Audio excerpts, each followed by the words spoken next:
Hey everybody, welcome back to One Mic, and today I'm here to talk about episodes 4 through 6 of HBO's Dune Prophecy, the final 3 episodes. Apologies for getting this up so late. I did take like a kind of a Christmas winter break, but as I'm sure you all have also deduced, the show fell out of my good graces after episode 3. Which is why I'm dropping one video covering the entire second half of the season. I continue to watch this show every week, but I was in no way motivated to do so based on what I was seeing on screen.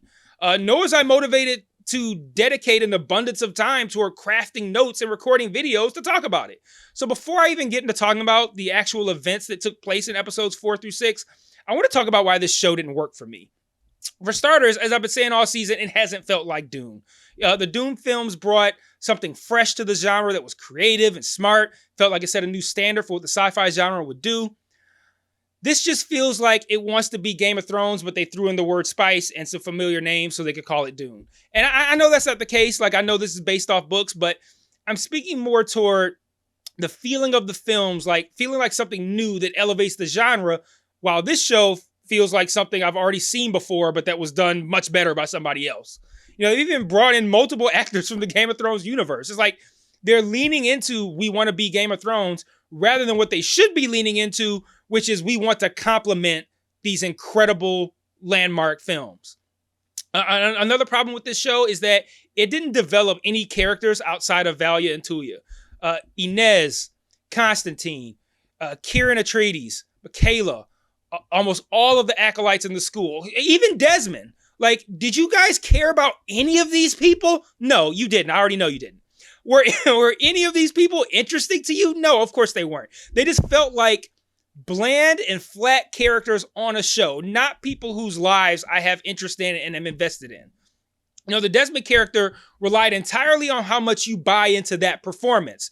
But apparently, if you've seen one Travis Fimmel performance, you've seen them all. So I wasn't impressed by his performance at all. Lastly, the story was incredibly thin. Like, so much so that it feels like the meat of the story is going to be in season 2 since everything of interest happened in the finale.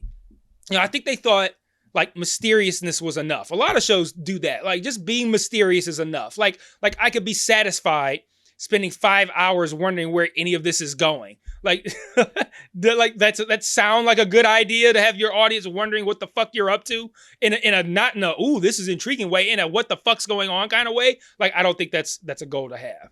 Like, okay, Desmond's weird and he can burn people from the inside out. Does he have any goals? Like, and when I say goals, I don't mean like like he wants to be a firefighter when he grows up. I mean like what are his intentions? Like, what are his desires? Like, what is he trying to accomplish? Any plans? Why is he here? How can he do this? Was he eaten by a sandworm and lived? Like, none of the questions were answered until the finale. And the first 5 episodes were entirely dedicated to reinforcing the questions rather than even starting to answer them. You know, just rather than answer the questions, they just piled on more mystery. Like, Theodosia is a shapeshifter now? Okay, cool. What the fuck moment, but to what end? Again, yes, we do find out to what end, but in the finale, Lila's alive now, but she's also Raquella. She's also Dorothea.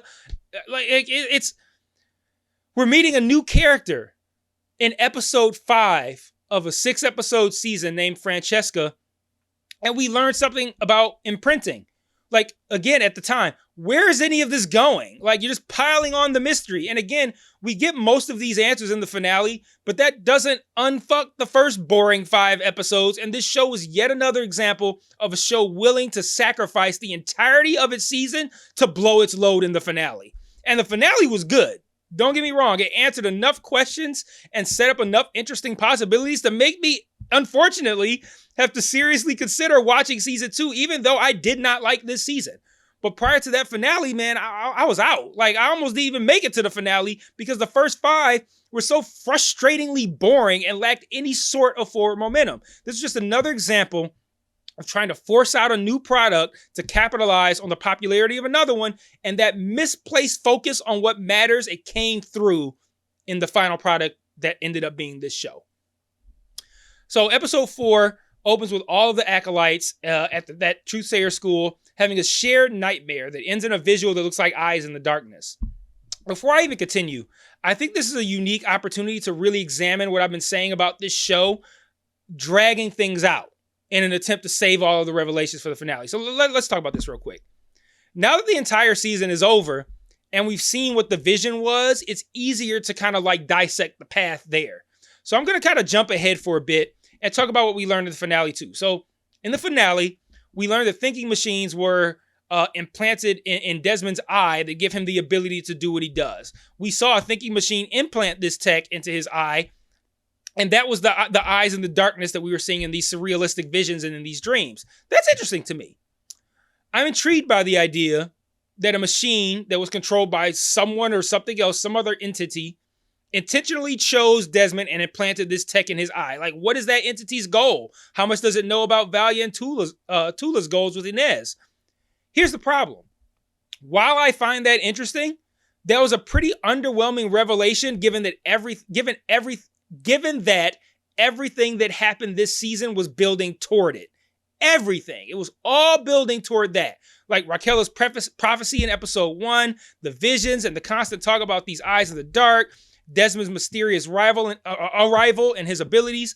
All of it was building toward him having this tech in his body and being tied to this reckoning. And while that was a good revelation, it wasn't something you center 5 hours of content around. Like, the juice wasn't worth the squeeze here. Like, this show piled mystery on top of mystery and answered fuck off for 5 hours just to save its nut for that? Cool, I'm interested in that. But that's what you centered the season around? Is something that all it's really going to make me do is go, whoa, well, season 2 is going to be interesting. Like, it feels like the whole season was set up for a cool story that they had planned for season 2. And it was a very fucking underwhelming setup for something that may or may not end up being good. Even worse, if it is good, you might have lost a strong portion of your potential audience dragging your feet and doing fuck off for 5 out of the 6 episodes of this season. Anyway, moving on. Episode 4 largely revolves around the Landsgrad, which is a council of all the house leaders. The majority of this episode is spent showcasing like all of the rows that are set to converge at this meeting. Desmond wants Havoko to use him to bring the heads of the houses to heel. Meanwhile, a few of the house leaders recruit Harold Harkonnen to accuse Havoko of involvement in Pruitt's death. That's the kid that Desmond killed at the end of episode 1. In exchange, Harold can replace Duke Richesi on the High Council. Kieran Atreides plans on bombing this event, and Valia plans on saving Havoko and killing Desmond. We also learned that Havoko's wife leaked the rumor of his potential involvement in Pruitt's death in order to just basically force him to have to step up and do something. So at the Landsgrad, Harold Harkonnen calls for the inquiry into Pruitt's death, but it's ultimately Inez who accuses her own father, while Kieran fiddles with the grating that's hiding his bomb, or that where he thought his bomb was at, in front of like everybody. Like, he's not like off to the side, he's just fiddling with the grate in front of the whole room. After a painfully long and boring monologue from Travis Fimmel at this event, and again, I can't stress enough how unimpressed I am with him playing this character again, he eventually confesses to killing Pruitt and kills several others there, but at great cost to himself. Lastly, Valia confronts Robert Baratheon, whose presence on this show was far and away the best part. Like, I just loved just like hearing his voice again. Like, you're a murderer. Like, it was awesome, dog. Like, but him and Valia have the same argument that we've been seeing Valia have over not even several episodes, several generations in the universe of this show, that amounts to her being accused of being too ambitious and killing her brother, and then her accusing her family of being too complacent. Like, I can't believe how many times they've made us watch her have this argument. Ultimately, she withholds Robert Baratheon's breathing device, effectively killing him. You're a murderer. And somehow, in a way that I'm not quite sure I understand, this somehow convinces Theodosia to be even more on Valia's team. I don't get it. Like, I'm now willing to do my shapeshifts, even though they suck ass for me to do, because I've seen everything you've had to deal with, including the incredible stress of killing your own uncle.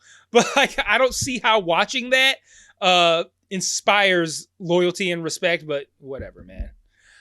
In episode 5, Desmond has now been made the leader of Havoko's army, and we meet Francesca, who I mentioned earlier. She's a truthsayer that is also Havoko's ex and the mother of Constantine. Harold plays both sides, going to Desmond and offering information, but he's doing that at the behest of Valia as a way of looking loyal to Desmond. This ultimately leads to Desmond raiding Michaela's spot, with Kieran and Michaela needing to escape in a sequence that did not feel like Star Wars. They blow up the building with Desmond inside, but of course he perfectly times, even though he would have no way knowing when this explosion was going to happen. He perfectly times a shield that is also strong enough to apparently protect them from the explosion. And again, what the fuck? But afterward, Kieran realizes that Michaela is a truthsayer and they go their separate ways. But Constantine, in an attempt to prove himself, has Kieran arrested. Inez later frees him, and we also learn that Havoko has been set up for a long time, with Francesca having been sit there to work her way on the inside via this imprinting strategy. The subplot with Lila / Raquel trying to figure out who/what Desmond is and what he did to Kasha was a particularly boring aspect of this episode as well, and every episode that it's been featured in.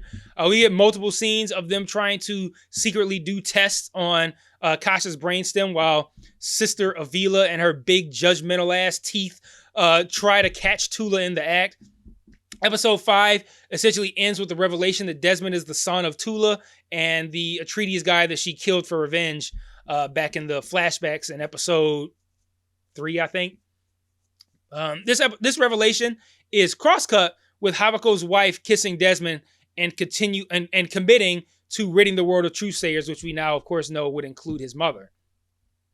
We learn in episode 6 that Tula swapped out Desmond with a stillborn baby from another woman and told everyone that it was her baby that died. And again, that's interesting. Like, just like the thinking machine tech in Desmond's eye in this episode was interesting. It's just too bad that they assaulted us with 5 hours of boring, uninteresting bullshit so they can just go, aha, look at all this shit we hit you with in the finale. Like, congratulations. Finale was great, but the previous 5 hours were so fucking lifeless that I barely cared anymore by the time it was time to watch the finale. But anyway, we learned that what Desmond does is essentially transmitting a virus that feeds on the person's fear. The more they react, the more effective it is. And I thought this scene where Tula is like testing like an antivirus on this one woman, and it's accompanied with like this visualization of the virus getting stronger and weaker. I thought that scene really worked. Like, they did a good job of making me understand how the virus worked by just kind of like manipulating these black particles that were there. And that's a really tough thing to visualize, and I think they pulled it off. So even things that weren't necessarily shocking revelations were working in the finale. Meanwhile, Francesca has successfully, dug her nails back into Havoko and resold him on Truthsayers, which now effectively puts him on one side and his wife and Desmond on the other. What's been revealed to him, how he's essentially been manipulated his entire life, Havoko uses his one moment of free choice to take his own life. Then we also have the culmination of the flashback scenes with the younger Valia and Tula. After Valia uses the voice to make Dorothea kill herself, the group was essentially split into two factions. We see Valia's group use the voice to make the other faction kill themselves, and in present day, Dorothea in Lila's body reveals the location of all of the dead bodies from the past to the current students. Then Dora Lila, as I ended up calling her in the final episode, Dora Lila and her team destroy Anarul, which is the supercomputer that has the breeding index. And then finally, after Inez releases Kieran, her mother catches her and arrests Inez. But Valia swipes out Theodosia, who is morphed into looking like Inez for the real Inez, and her, Inez, and Kieran, they all escape to Arrakis after Tula successfully helps Valia defeat Desmond and his virus. Tula ends up staying with Desmond after she reveals the truth to Valia about him being her son. She believes that she can save him. And that's how we ended season 1 in a pretty interesting place, to be honest. We know that something or someone implanted this tech into Desmond. We don't know who or why, but I'm interested to learn. We know that Tula is going to try to fix/save him. I'm interested in seeing that. The Emperor is dead, and Valia, Inez, and Kieran are on Arrakis with Theodosia as a fake Inez. Like, all of the students know what Valia and Tula did in the past when they were younger. Like, all of those things are really interesting, and none of those things were revealed until the final episode. And the path to get to this place was slow, uninteresting, and driven by poorly developed characters. So you can see the conundrum here. Like, after a rocky path, we've arrived at an interesting location, but can this team that created this fairly shitty first season, can they create a second season that will live up to the promise that was set up in the finale. Or they continue to drag things out to blow their load with another explosive season 2 finale. I don't know. I don't know if I'll give them the chance to prove to me what they can do. I guess we'll see. But let me know what you thought about this show in the comments, like all episodes. And maybe we'll be back for season 2. I don't know. But until then, peace.